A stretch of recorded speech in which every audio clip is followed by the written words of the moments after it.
نہ میں وہابی نہ میں بابی، میں ہوں مسلم علمی کتابی، نہ میں وہابی نہ میں بابی، میں ہوں مسلم علمی کتابی۔ میرا بھائی سے علی بھائی سے میرا یہ سوال تھا کہ ایک طرف آپ یہ اپنی رائے دیتے ہیں اور دوسری طرف آپ ایک طرف یہ رائے دیتے ہیں کہ کسی کے ساتھ مناظرہ میں کرنا نہیں چاہتا، میری اپنی رائے نہیں ہے، لیکن دوسری طرف آپ خود بلاتے ہیں مصباح صاحب کو کہ آپ آ جائیں، میں آپ کو بلاتا ہوں، اور ایک طرف آپ نے منع بھی کیا یہ میں رستہ بند کر دیتا ہوں۔ اور صرف میرا یہ سوال تھا کہ آپ اگر سب کے لیے آپ نے بند کرنا تو سب کے لیے کریں، اگر کھولنا تو سب کے لیے کھولیں۔ وہ اعتراضات اٹھاتے ہیں میرے دوست وغیرہ جتنے بھی کہتے ہیں وہ دیکھیں علی بھائی اگر اتنے ہی حق پہ ہیں، اگر علی بھائی کے پاس اتنے دلائل ہیں تو پھر وہ سب کے ساتھ بیٹھیں، مفتی حنیف قریشی کے ساتھ بیٹھیں، ٹھیک ہے وہ ان کے ساتھ خود نہیں ان کے جو ان کے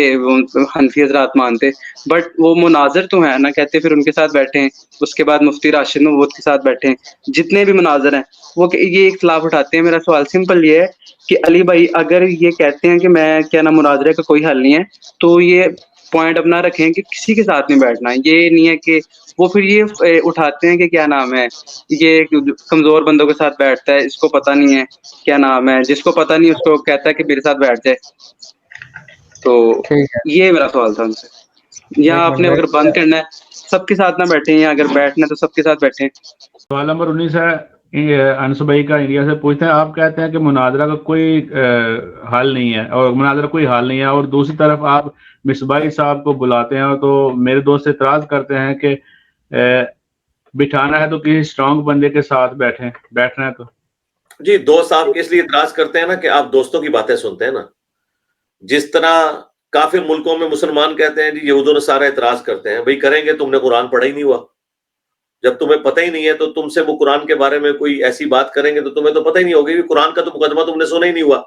تم نے تو اپنے یہود و نصارہ دوستوں کا مقدمہ سنا ہوا ہے۔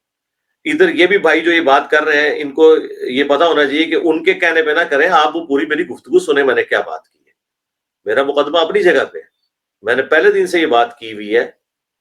کہ ہم ان کے نمائندہ علماء جب تک ان کو ویڈیو میں سرٹیفکیشن نہیں دیتے ہم نہیں بیٹھیں گے۔ جو مصباحی صاحب والا معاملہ تھا اس ویڈیو میں نے اس بات کو ریپیٹ کیا ہے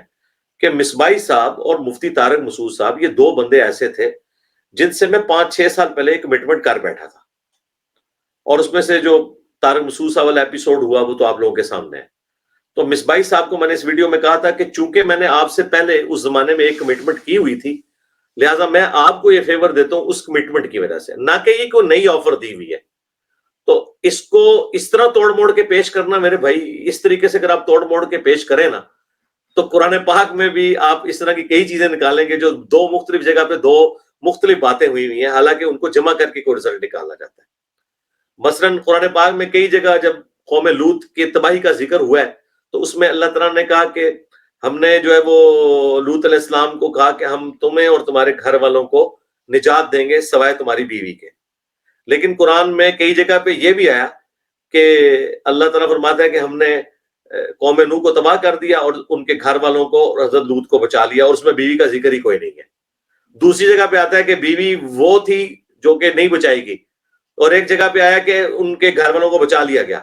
اب ادھر سے تو لگتا ہے کہ بیوی بھی بچ گئی ہوگی، لیکن دوسری آیت کو جب جمع کرتے ہیں تو آپ کو پتا چلتا ہے کہ نہیں۔ اب آپ اللہ تعالیٰ سے یہ کہیں گے کہ نہیں ہر دفعہ تجھے ساتھ ذکر کرنا چاہیے تھا سوائے بیوی کے، سوائے بیوی کے، وہ بھائی اس طرح نہیں ہوتا دنیا میں، ٹوٹالٹی میں ہوتا ہے۔ تو میں نے اس ویڈیو میں حالانکہ ذکر کیا ہوا ہے کہ آپ سے پرانی کمٹمنٹ تھی، تو اس لیے میں نے اس کمٹمنٹ کو آپ کے لیے کہا، اور مناظرے کے لیے نہیں بلایا بھائی، انہوں نے کہا تھا کبھی بلانا ہمیں بھی، ہم بھی اپنی بات سامنے رکھیں گے، مناظرے کے لیے بلایا، ملاقات کے لیے بلایا تھا۔ اور چونکہ انہوں نے کفر کے فتوے لگائے تو میں نے ان کو کہا کہ آپ میرے ساتھ بیٹھ کے بات کر لیں، آپ سے میں نے پہلی کمٹمنٹ کی ہوئی تھی۔ تو انس بھائی مجھے بہت افسوس ہوا کہ جس طرح یہود و نصارہ کی باتیں سن کے مسلمان بغیر قرآن پڑھے قرآن کے اوپر چڑھ دوڑتے ہیں، آپ نے بھی اپنے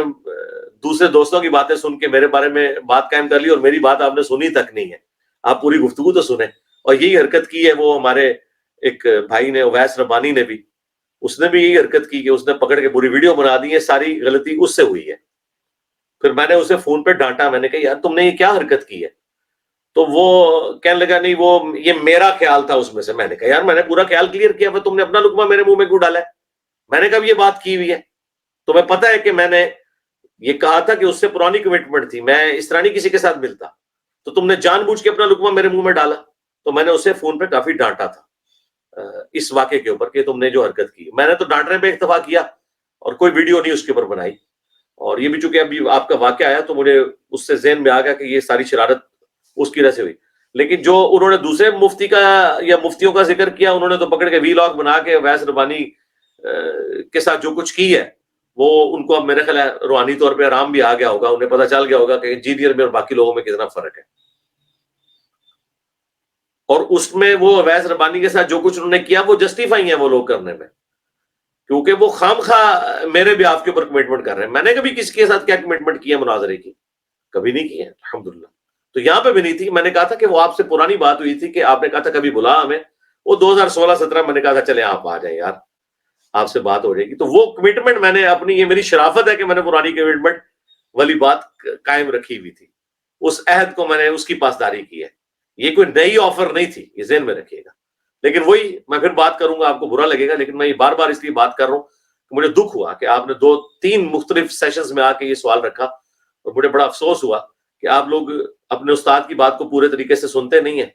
جس طرح یہود و نصارہ کی باتیں سن کے مسلمان قرآن و سنت کے اوپر چڑھ دوڑتے ہیں, خود نہ انہوں نے قرآن پڑھا ہوتا ہے نہ سنت. تو بھائی ادھر بھی سن لو نا یہ کیا بات ہو رہی ہے. تو اس طرح جن سے آپ یہ بات سن رہے ہیں, تو جس میری ویڈیو کا حوالہ دے رہے ہیں وہ ویڈیو دیکھ تو لیں آپ. ٹھیک ہو گیا جی, نیکسٹ.